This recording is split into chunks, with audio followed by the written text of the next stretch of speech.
खोजुछि police high court रे निशा को घरिला गिरफ्तारी भय आगुआ जमीन पाई हाईकोर्ट को द्वारस्थ।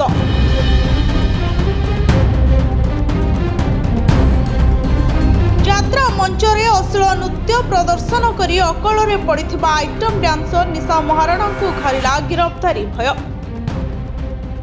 बलांगीर चंदन भाटी रे आपत्तिजनक भावे अंग प्रदर्शन मामला रे आगुआ जमीन पाई हाईकोर्ट को द्वारस्थ होइछन्ती निशा महाराणा।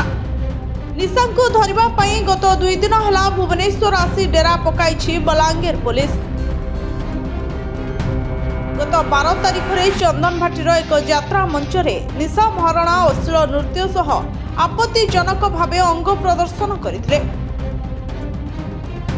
एने चंदन भाटी फांडीर एएसआई रंजित प्रधान सदर थाना रे एतला देबा परे पुलिस मामला रुजु करबा सह 2 आयोजकों को बांधिथिला। तासह निशा महाराणा को धरिबा पाई भुवनेश्वर आस्थिला बलांगीर पुलिस रो एक स्वतंत्र महिला टीम। सेपटे निशा महाराणा को अश्लील नृत्य देखिथिबा एएसआई रंजित प्रधान को बदली चंदन भाटी फांडी रे थिबा एएसआई रंजित प्रधान को जिला पुलिस मुख्यालय को बदली करा जायछि। मंच तले बसी निशा महाराणा अश्लील नृत्य देखि विवाद रे थिले एएसआई। निशा महाराणा प्रोग्राम दिन नड़िया बाड़ी मंचर शुभारंभ करथिले रंजित प्रधान, जहार वीडियो सबु भाइराल होइतला। ब्यूरो रिपोर्ट जनता टीवी।